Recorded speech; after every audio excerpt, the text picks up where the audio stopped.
But welcome to the Safer Consumer Products public meeting on the background document relating to the potential aquatic impact. Thank you. For the potential aquatic impacts and continued uses of non-phenol oxalates and triclosan.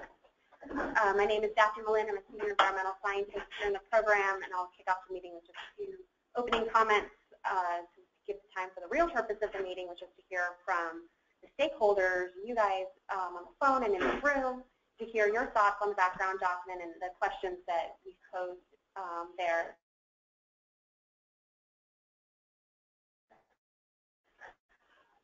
So,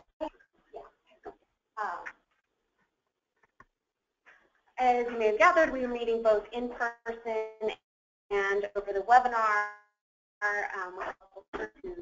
To give us some presentations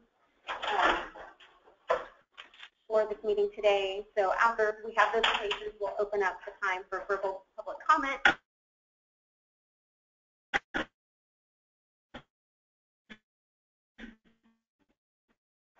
We'll start with anyone in the room who would like to do the webinar. So if you would give a comment and you're participating over, please use the box in the webinar that we can answer any questions that you have for the program as well. So just to get everyone on the same page as to what Safer Consumer Products has been working on the past few months. As you know, our team, the Chemical Products Evaluation Team, announced last November a few topics that we're going to be researching more in depth to identify the next round of priority products. The Aquatic team has interested stakeholders to see where their expertise and have been out accordingly to address the data gaps we identified in our background document. And this will help us, filling these will help us with our decision making as we get towards priority products. We found that there were a lot of experts that provided that have new monitoring data and perspectives relating to NPEs and triclosan in the California aquatic environment. So we met publicly with those folks in early January and had a focused conversation around the monitoring data that was out there, and corresponding with other stakeholders during the public comment period, which ends February 28th, to get more information on those questions that we posed. And today is really just an open opportunity to provide for stakeholders to give us feedback on anything that might be relevant relating to our background document that you think we should know about before we make any further decisions on possible priority products. So again, this meeting is just one avenue you can take to communicate with us and give us your feedback. We need for you to engage. So if you have any information that you think would be helpful, please comment here. Provide a written comment using CalSafer, or you can set up a meeting with us. My email is here at the bottom of the agenda, so feel free to contact me if you want to set something up or if you had any questions. And so once we decide our combinations that are going to time around, one of which is local combinations. So between now and actually releasing the profile, we might have some outstanding questions that we'll be posing to some experts to address those questions. So we really do value your contribution and feedback and need your engagement in this process to make sure that our selection is clear. So with that, okay. Thank you. Yes, I'm Jeff Taylor. I work in EPA's Chemical Control Division at headquarters in Washington, D.C. And I've spoken with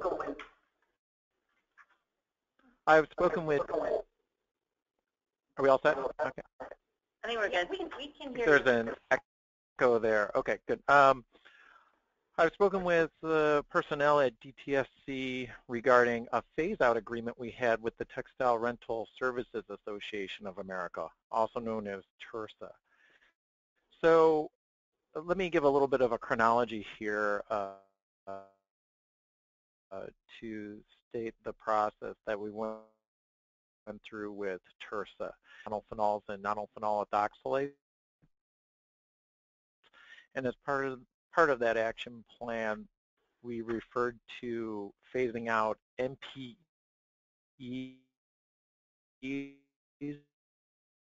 and industrial SNUR in that action plan.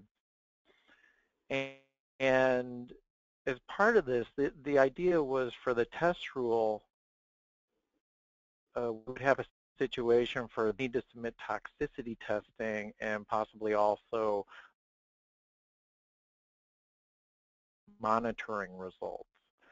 And then with the SNR, the idea is we would have the SNR, also known as, I should say, a significant new use rule for laundry detergent, pardon me.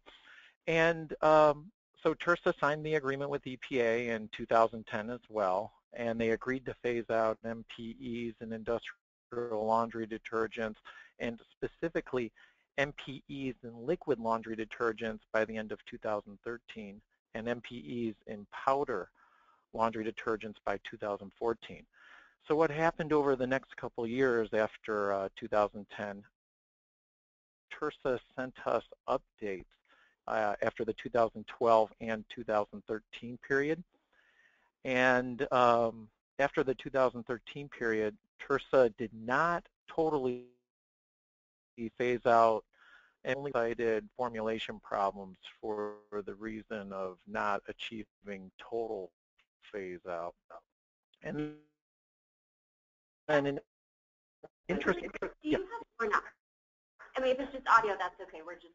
No, I don't. I can provide this information afterwards. Yeah, and let me ask right now, does anyone have any questions regarding what I've spoken about? There's a few more items as we really get down to what was provided by achieving or not achieving the phase out. Let me just ask if anyone has any questions right now about what I've explained. No, we're good here. Sure, good. Okay, so as I was mentioning, Torsa did not phase out the NPEs in liquid laundry detergents by the end of 2013. That was an 80% reduction.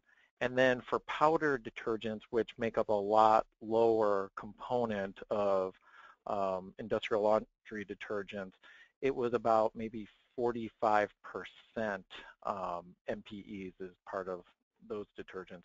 So EPA did not include the two-branched NPEs in its 2014 SNR as we had originally planned back when we were making our 2010 action plan, because we realized after speaking in more depth with Torsa that Torsa member companies only accounted for 50% of NPE laundry detergent use. So there are other arenas such as hotels, prisons, and hospitals that were not covered by Torsa members.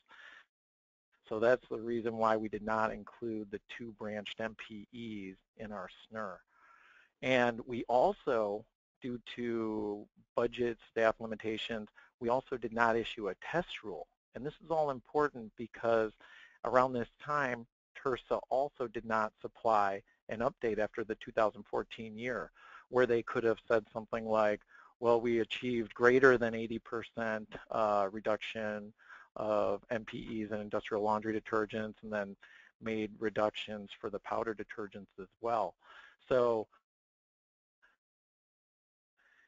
and this is just speculation on my part, as we've reached out to Torsa and asked for updates, most recently last month and also in October of last year, we have not received any feedback, and a couple years before that we reached out as well. And I can only imagine it's because we don't have the two-branched NPEs as part of our SNR, and we also didn't issue the test rule. So then they don't feel the motivation then to phase out completely NPEs and industrial laundry detergents, because this is again just speculation, but the idea is that they wouldn't have to submit toxicity testing and that sort of thing as if we did issue a test rule, for example. So I know DTSC wanted me to talk about the phase-out agreement and the process that we went through and updating the status, and I think that covers everything. So I'll ask at this point as well, does anyone have specific questions regarding the agreement with Torsa? And again, let me just qualify by saying this is just speculation on the part of EPA. We don't know for sure because we haven't heard replies from Torsa. So yeah, let me give it up to the crowd here. This is Comodoro DTSC. I just want to clarify what you think the status of the powders is. I know you said the liquid is 80% phased out, but the powder, Torsa, do you know? Yeah, so yeah, I don't know that, and the reason is because at the end of 2013 is the last update that we received, and I think I gave the figure 45%. Let me clarify, 55% phase out. So at the end of 2013, we knew that 45% of reported powder sales had NPE in them.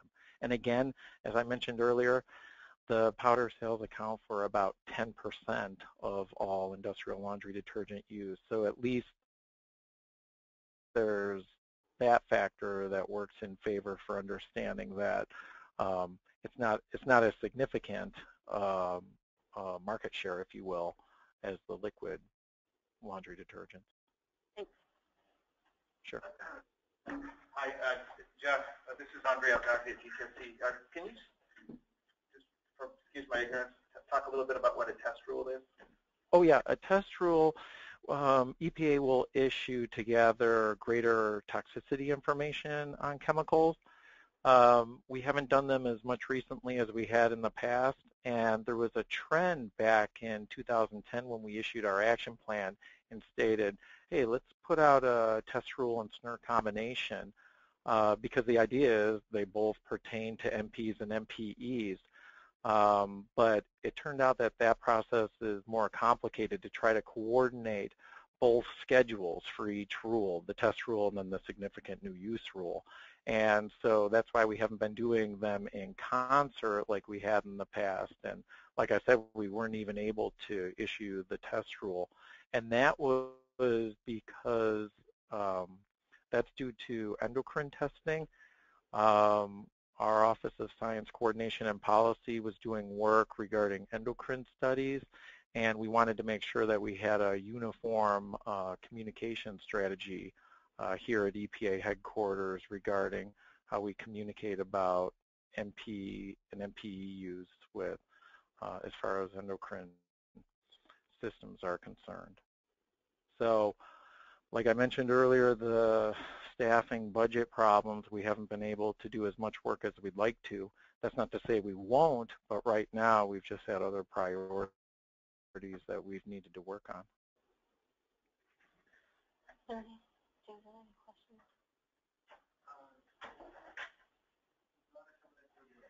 If anyone on the webinar has a question, you can also type that into the chat box, and we'll be able to read that out as well. We have one more question in the room, Jeff. Sure.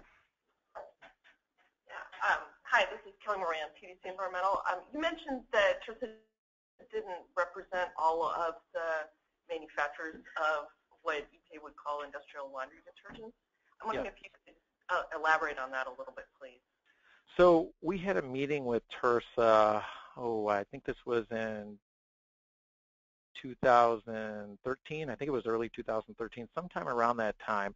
And we had a different division director when the Torsa phase-out agreement with EPA went into effect. So then this new division director had, just in conversation when Torsa came in and provided one of their updates to us, happened to talk about representation in terms of Torsa member companies and what kind of percentages of industrial laundry detergents are covered, because the original understanding under a previous division director that we had here in our chemical control division at EPA was that it was nearly 100%, if not 100%.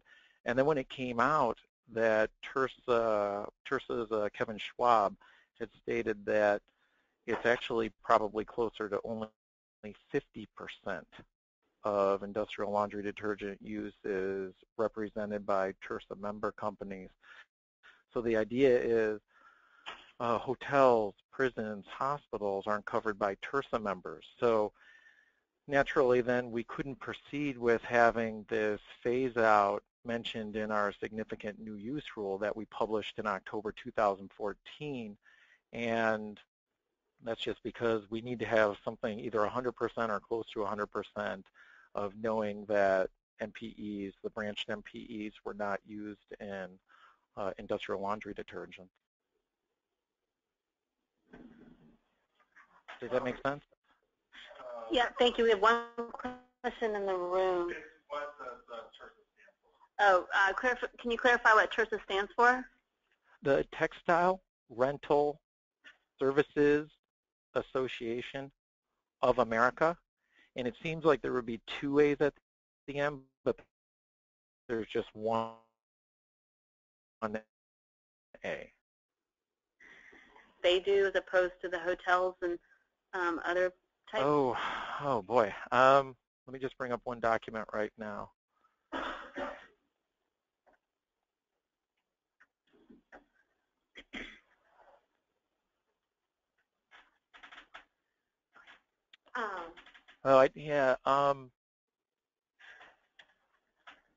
So the information that I have here, at least in front of me, is textile laundries other than. So I'm sorry that I don't know the exact examples that they do represent.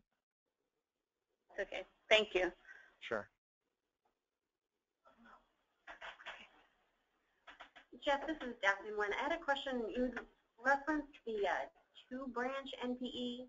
Yes. So not a chemist. Can you clarify what that means? Yeah, and I don't know if you'd like to hear cast numbers. That's often, normally when folks contact me about this, they go right to the cast number. So I can provide those. Sure. 68412-54-4 and 127087-87-0. And let me just provide a little context for these two branched NPEs. Our chemists here at EPA headquarters had identified 17 NPs and NPEs on our TSCA inventory, and that includes linear and branched NPs and NPEs. And according to our chemists, we're convinced that the linear form chemicals are not commercially available, and it's just the branch form NPs and NPEs that are actually in the marketplace. So these are the only two branched NPEs that we have on our TSCA inventory that we're convinced are the ones that are actually being commercially available. So out of these 17 TSCA inventory chemicals that were identified by our chemists, 15 of the 17 we include in our significant new use rule that was published in 2014. The only two that we don't include that we had intended to are these two branched NPEs, because we are going to put them in our SNR and describe the phase-out agreement with Torsa, because there are other widespread uses for these two branched NPEs, like they're used in de-icers and different kind of cleaners. So we knew we couldn't put those in our NP-MPE SNR for those uses, but we did want to put them in originally, at least according to our 2010 action plan for NPs and NPEs. We're going to have them associated with industrial laundry detergent use and have that be the significant new use. But again, because Torsa only represents 50% of the market, then we had to pull those two branched NPEs out of our SNR before we published it. All right, thank you. Sure.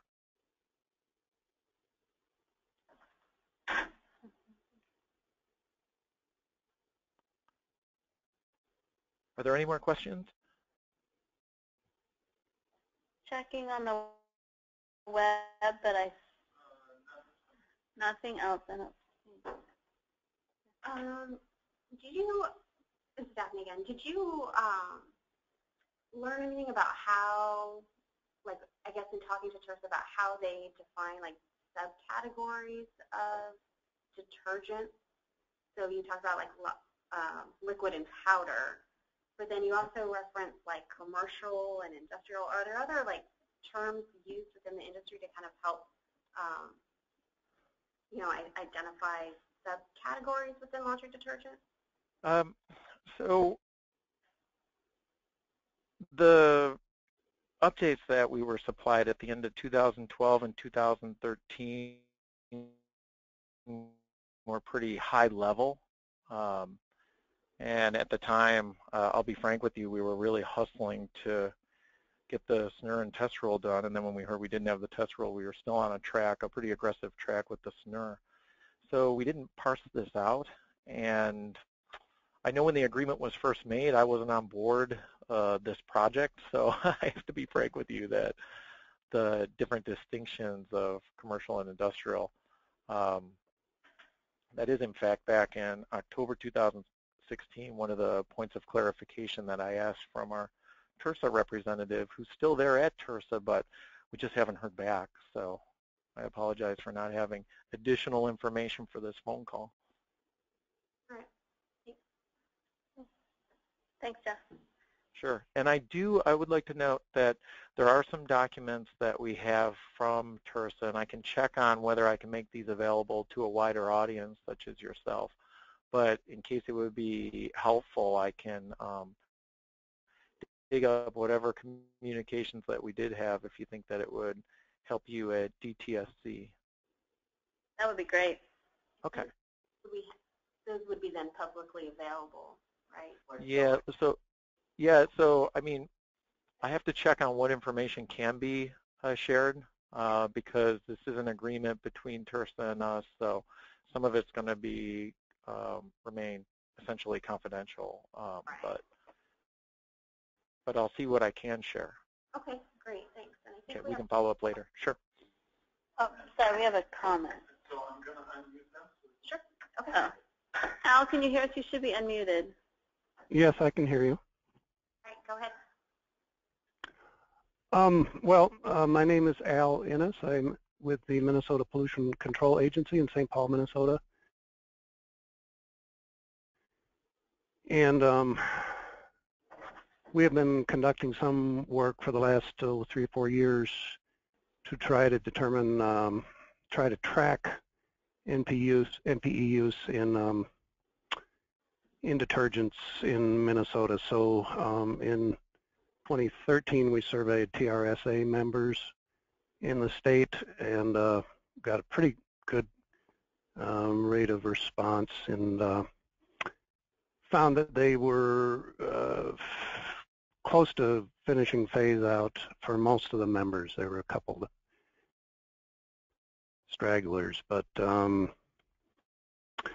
so they provided us with some estimates of their individual reductions, replacements. So we, based on that, calculated, let's see, about 325 tons per year statewide.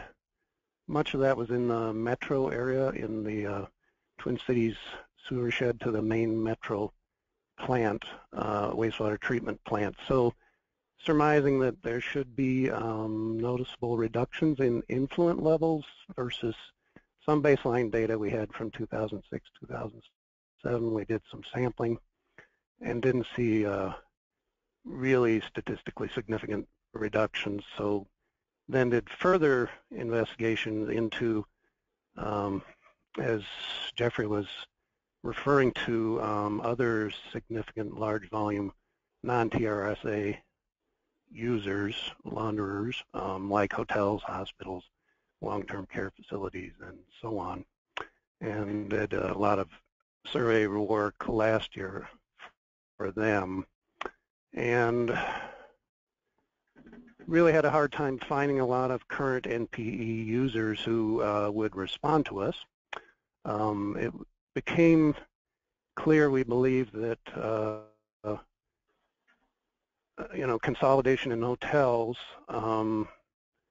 had led to a lot of centralized purchasing requirements, driving out NPE use for some of those major chains. Independent franchisees in hotels might be still, it was harder to tell with them. They were not as responsive and were not under any central purchasing requirements. Sort of a similar thing with healthcare. hospitals and clinic systems have also consolidated, and so there is a lot more centralized purchasing requirement there. So seemed to be a good implementation rate among the state's main systems, particularly in the metro area. But again, in the for independent hospitals and outside the metro area, outside regional centers, it seemed possible that there might be some hospitals still making the switch, and we assisted one of those and got a little bit of data from a couple that suggested that theoretically if they all replaced what they had used previously, that would be could be on the order of 100 to 150 tons per year reductions of NPE statewide. So not as significant as the industrial laundries, we believe, but encouraging. So we did another round of sampling at the Metro plant influent this past October and compared it to what we had done 2 years earlier and got statistically significant declines in NP. And 2 NPEs were analyzed. I can't remember the CASs for them, but for them there were declines, but they were not statistically significant. But anyway, it seems all in all that the curve is bending here, at least for this use. There's still some work perhaps to be done, again, with independent hotels or hospitals, especially outside the metro. But we also are interested in some other uses that might or might not still be in play, such as farm row crop pesticides, uses as surfactant in that application. So we know it's a continuing project, but we've learned a great deal in the last 4 years or so. And I do have a summary report of this, which I can share with you. I'm sorry I meant to do that earlier, but it just has not happened for me, but I can send that to you. Thank you. Thanks. Hi, I'm Moran. I'm with DTSC Environmental. I'm also co-chairman of the Green Ribbon Science Panel, and I'm here to share some information that I think DTSC staff mostly know, but I'm just doing it to organize everybody's thinking a little bit and just share some ways of approaching this issue. I just want to make sure that everyone can see the slides. I understand when this loaded that PowerPoint deleted something in the presentation, so we'll find out what's missing. My apologies in advance.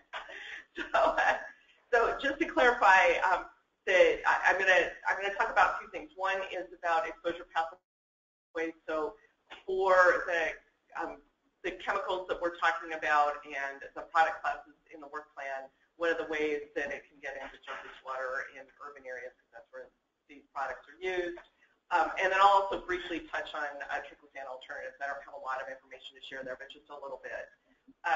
So for basically, consumer product uses connect to surface water through one of 2 drainage systems. This is not rocket science, but there are the outdoor drains, those are storm drains. Those are the gutter system and drains in the streets. And in almost all of California and most of the U.S., those flow directly to a creek, a river, a bay, estuary, ocean, without any treatment at all.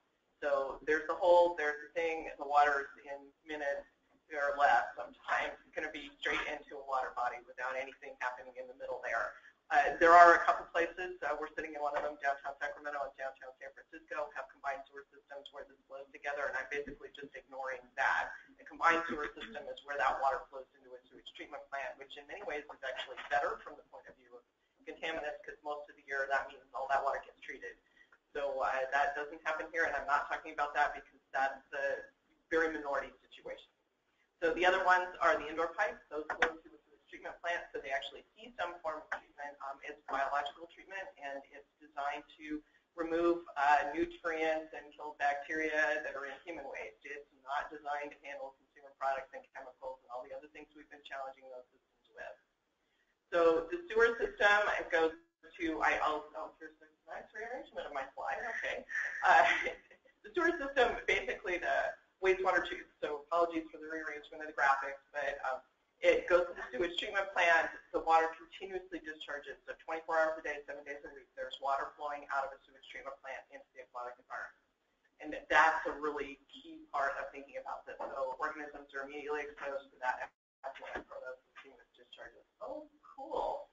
Well, on the left, there was this really nifty picture that I just took. That is of a bunch of cleaning and personal care products, and on the right are some fabric. So these are the two categories that have indoor discharges that are included in the work plan. And as approaching and thinking about these two categories, they're discharges because they're used all the time. So lotions are on your body, you take a shower, shampoo, you wash it off, cleaning products, they're used consistently, dispersed throughout the state. So the use is widespread. The discharges are ongoing. So there's, for almost all of these products, there would not be an event that would trigger a whole bunch of discharge all at once. So that distinguishes it from some other kinds of chemicals that would only occur, say, on a seasonal basis or an event base. So here, when you're thinking about this, and particularly if you're doing any kind of predictive modeling of it, it does make sense to say, okay, let's take a population average, let's assume a continuous concentration, and that's very appropriate for these kinds of things. Same thing with fabric washing. People do laundry all the time. There's not like, laundry day on Saturday and not the rest of the week. So there should be a relatively continuous, with some variability, of course, discharge of anything that is associated with the fabric that washes off in a washing machine. It goes down to that sewer drain and gets to the sewage treatment plant. Oh, good, this one came out. So this is the conceptual model, and all that really is just a simplified drawing just to remind us of what those pathways are. And these are, I'm sharing these simply as tools to support the conversation and organize people thinking about this, nothing more. And again, it's not rocket science. So on the left, you got your personal care products and your cleaning products and treated fabrics. Personal care and cleaning products can be discharged directly through disposal, spill, or cleanup to an indoor drain without any kind of dilution. For them, that could also occur in an outdoor drain, but that's pretty rare. So I didn't include that in the conceptual model because I don't advise DTSC that it's worth your time to worry about people pouring this stuff out in the gutter and so forth. The sewer discharge will be the main thing. For treated fabrics, of course, all goes to indoor drains, goes to the wastewater collection and treatment systems, and that's the sewer pipes and the ones you heard a little bit about in the last workshop. Just to remember that when something goes through a sewage treatment plant, unless the chemical is decomposed by those biological processes, which are not designed to treat industrial chemicals, that chemical is moved around someplace else. It doesn't go away from the environment. It may be emitted to the air.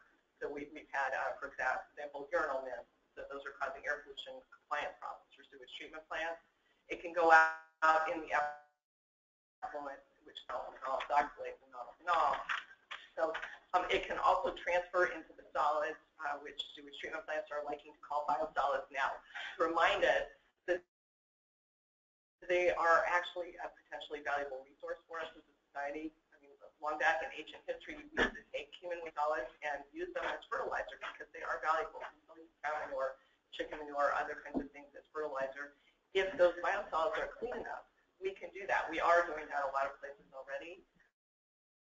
But it is a valuable resource for us, and simply throwing it away or burning it really, as a society, probably is not the highest and best use of that. And that's why sewage treatment plants have big programs. California's Association of Sanitation Agencies has a huge program on biosolids management aimed towards trying to get those to be clean enough to be able to be reused in a beneficial manner to support our society's best interests.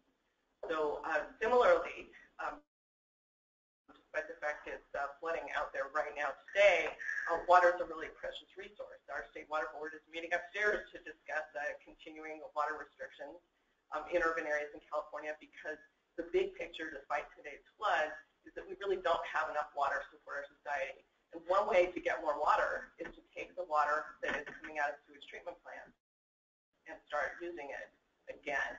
And in fact, that is already happening. So recycled water is used a lot of different ways, initially just for irrigation. It's used in cooling systems, cooling water systems. More and more, it's being used to move towards potable use, and in fact, that's now a reality in California. So that's actually not all that novel in many ways. If you live downstream on a river, you're drinking the effluent from the folks upstream, and you've been doing that for a really long time. And there's probably less of that in California since there's fewer surface water supplies than there are elsewhere in the country.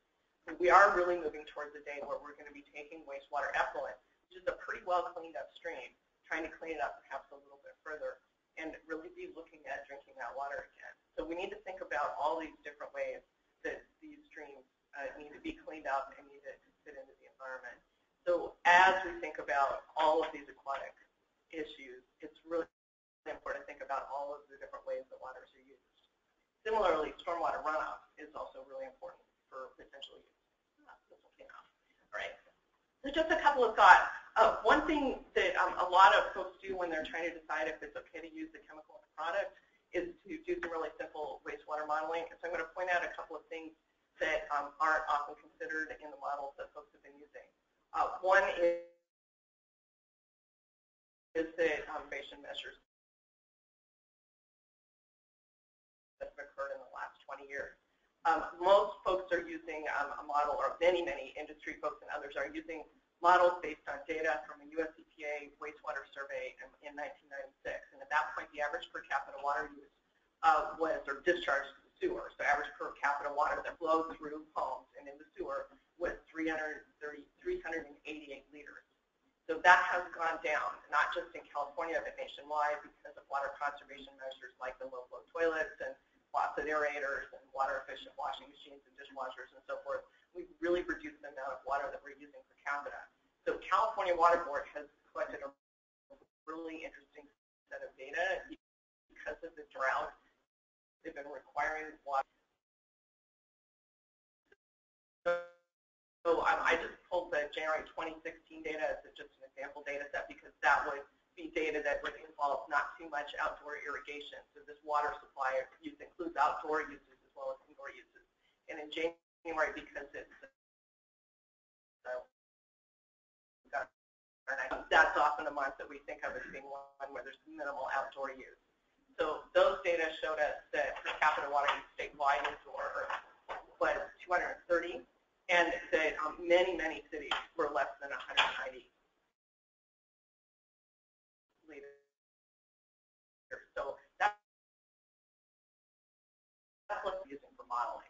So one issue, my imagination, I don't have that data set nicely compiled, but I can show the other.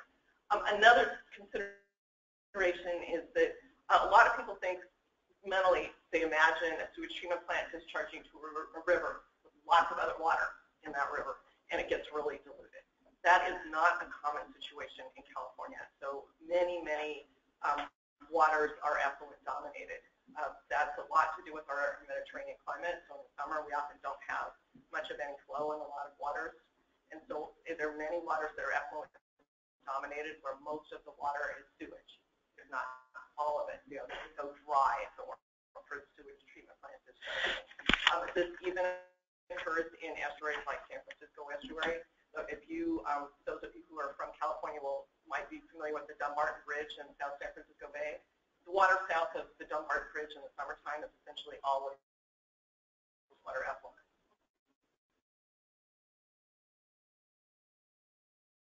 So for the importance of the huge flows coming down through the delta, then coming out of the delta, it actually reduces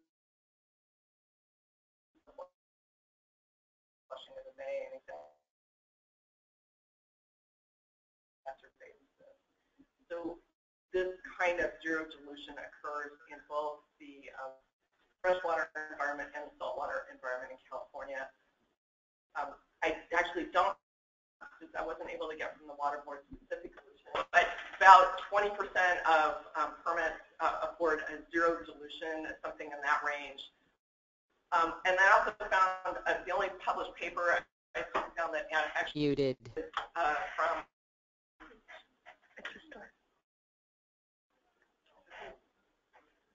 okay, so hopefully it's okay now.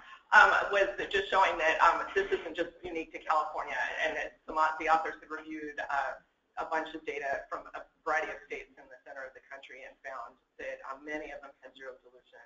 So in U.S. nationwide, that's very common as well. And it's important to note that even in places where you have diluting water, you're diluting water can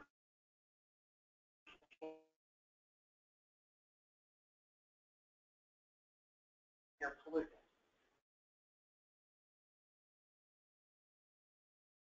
So for example, here in Sacramento, the sewage treatment plant discharges south of Sacramento. The water that's flowing in Sacramento includes a little bit of sewage treatment plant effluent. Muted. Discharge that can be translated into numeric objectives for wastewater treatment plants. So for toxicity, Clean Water Act is super clear. Now, toxic and toxic amounts, that kind of standard wording appears in every sewage treatment. And toxicity can include both acute and chronic toxicity. You don't have to have fish dying to have toxicity. So that's just to really drive this home. All POTWs have to comply with the Clean Water Act all the time. You don't get time off for good. Storm drains, more briefly. The missing photo on the right is just a pipe pumping out water.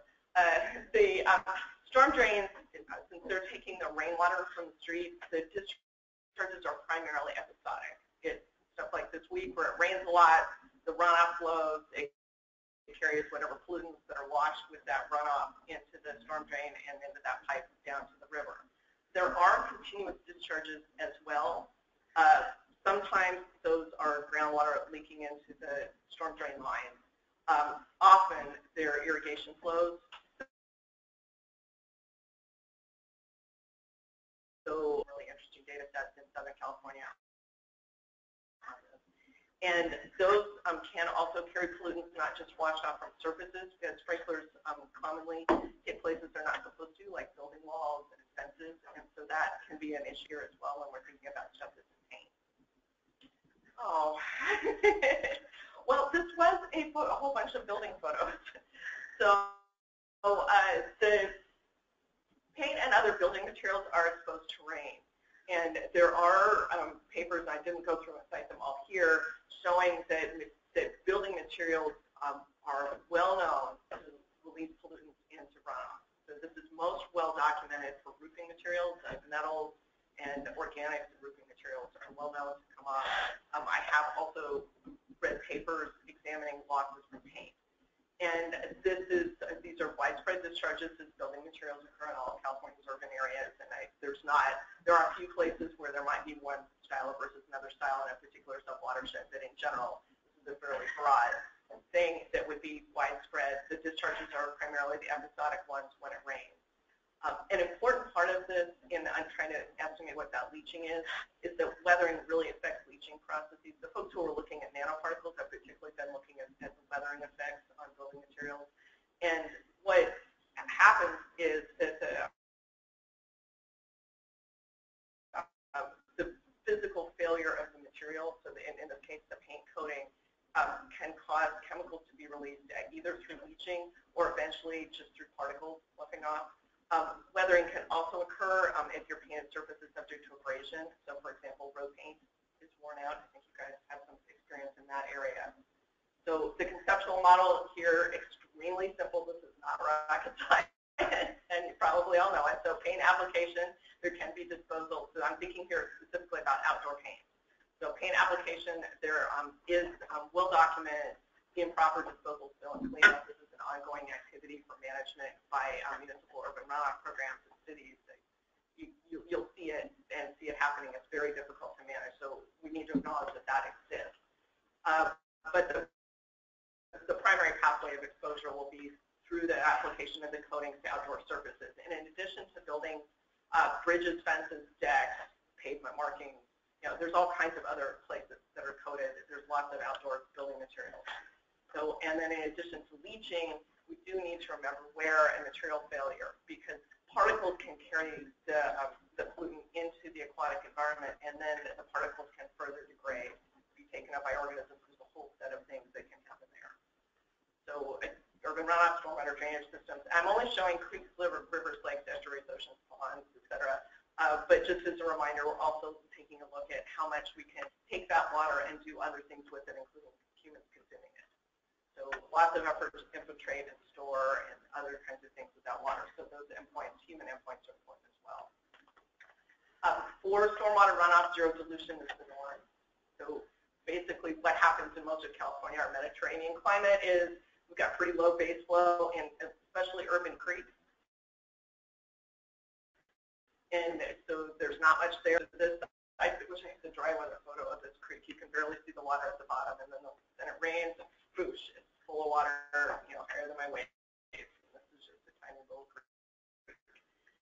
So dry weather flow, like the irrigation overflow, may be very low dilution as well.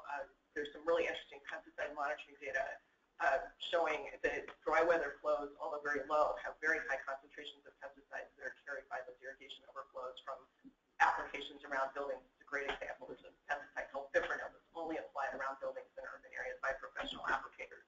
And the dry weather concentrations are quite high. The water is being washed off from right around buildings. In other words, that could include the paint into these really low flows, and it's much more concentrated, and that concentration occurs and organisms are exposed all the time. So we do need to think about both scenarios because they're, at least we know they're occurring in alternatives. I work professionally on water pollution associated with pesticides, and so have my greatest familiarity in this area. EPA's registered more than 250 antimicrobials. Their webpage yesterday said 275, so plus or minus. FDA also regulates antimicrobials in products separately from EPA, and that the two sometimes overlap and sometimes don't. EPA sometimes includes FDA uses when it's taking a look at a chemical, and sometimes it doesn't. I do not know how many chemicals are regulated by FDA that are not part of EPA's regulatory program. So that's a gap. Typical antimicrobial purposes, I'm going to deviate from the way the agencies describe this to describe this in a way that helps me organize my thinking. Some of the chemical that's trying to prevent bacteria growth, odor, mildew on the product. So this is super important for building materials. I mean, this is why you have antimicrobials in building materials. You want to keep the paint from mildewing and looking bad. You want to keep the roof from degrading and growing moss.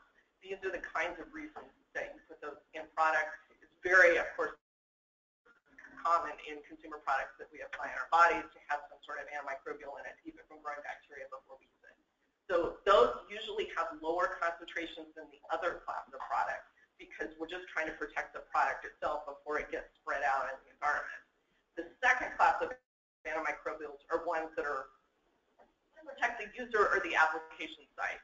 So this is the triclosan in the hand soap. So it's actually trying to, the goal of that use is to try to kill bacteria on use. You got to have a higher concentration because the exposure time is not very large. That's the antimicrobials in the boat bottom paint. That's cooling water biocides and so forth. Those products tend to have relatively higher concentration. So one of my clients has asked me to maintain an informal tracking list of pesticides, including antimicrobials, that they would like to keep an eye on because they have the potential to cause water pollution. This does not mean that any of them are causing water pollution. We have no known antimicrobial that's known associated with water pollution. The criteria for this list, so basically it's an informal list. It's based on EPA review documents. All the pesticides have not been reviewed since they started tracking this list, so since the list is necessarily incomplete, it's also based on data from the scientific literature. And the definitions are high aquatic toxicity, and that's based on data for the most sensitive standard toxicity test organism that's available. The availability of the organisms vary. I didn't include the definition of high, but EPA Office of Pesticides Program has specific definitions for very high, high, medium, etc. So that is high or very high. Urge you potential for a spot on the list. but only if it's used in a way that it's not going to get to that indoor drain, then it doesn't have, it's not a candidate for the list. So a good example of used in a wet powder that's not likely to be on there would be if it were, for example, antimicrobial in this computer case. Now, we're reevaluating that some.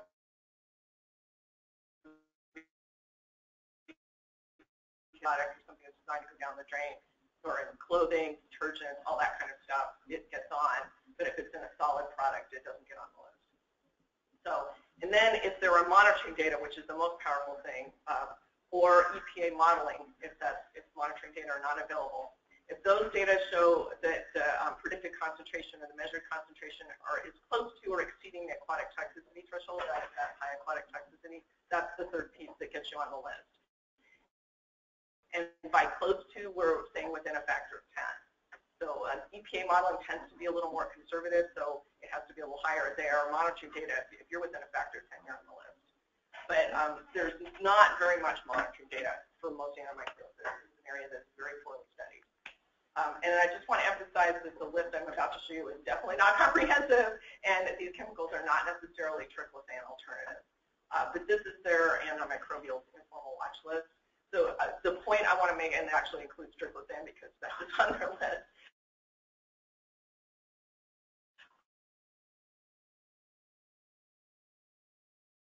But the point I want to make is that triclosan, about the design of the DTSC program, is that to the extent that any of these might serve as a substitute for triclosan or any other chemical that's being considered by DTSC's program, that it is important that an alternative analysis be done, and that assessment really examines very carefully the aquatic consequences of the decision-making of the substitution, because you don't want to just trade one problem chemical for another. That's all I really wanted to say, and darn, you don't even get to see my rainbow.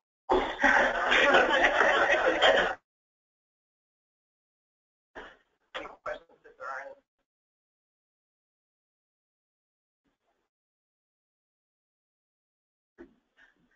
Low flow wastewater dominated environments. Are there like maps to go to figure out like where in California might be kind of the more hotspot type places than others? You know, I don't know if it's reference, or is it just all anecdotal, or? No, it's actually listed in NPEs permits. So every sewage treatment plant has an NPEs permit if it discharges to a water body. There are a few sewage treatment plants in California that all of their flow is used for irrigation purposes and agriculture, so they won't have an NPEs permit. So that'll be a kind of oddity. But the water board in its NPEs permit determines the amount of solution that is allowed regulatorily. And so it will say dilution factor X or dilution factor 0. The water board will be able to tell you that. Now, whether they can generate a map of that is a good question. Yeah. It would also probably be possible to map the sewage treatment plants and to compare that to flow data for receiving waters. Do you think these would be like in the regional offices or through the state water board? That's also a really good question. I would think through the regional office issue the permit. Yeah. And if the state water board does exercise an oversight function, but I don't think that they're actually reviewing into that level of detail. Yeah. Okay. And there are definitely certain regions that are more likely to have effluent-dominated waters than others. So Southern California and some parts of the coast, the San Francisco Bay has quite a few effluent-dominated because of the poor mixing in parts of the bay. Right. Right. Okay. And then another question I had when you were talking about the antimicrobial thing, and this, I don't know if this is pushing your expertise. So it sounded like what you were talking about with the two different uses for antimicrobials, but the anti-odor mildew. To me, that sounds a little bit like the treated article exemption. Exactly. So could that apply to something like paint, or it's not like an article like textiles are? Definitely. It's still okay. Yeah. Okay. So when EPA reviews things like paint, it only examines the aquatic input factory to make the paint. It does not examine at this time the impact in the environment that the paint is used in. So it has not been measuring leaching or other things. This is a topic of active discussion. So, and I'm aware that there are standard methods for measuring some of those leaching. And in fact, they're used in other programs at EPA.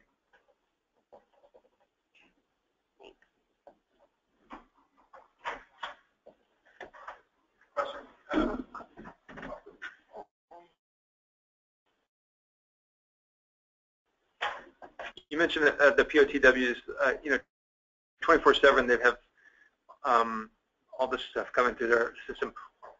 What are the limitations of knowledge based on what they actually look for and sample for, or are there a lot of things coming through that no one's even looking at? That's a really good question. The Clean Water Act is structured to regulate a set of priority pollutants, and then also to achieve the narrative standards. The focus has been on generic toxicity testing and on those priority pollutants. The water boards are obligated to assign numeric effluent limitations whenever they find a pollutant has a reasonable potential to exceed and to cause a violation of water quality standards, including the narrative standards. But knowing that and making that linkage is the really big gap.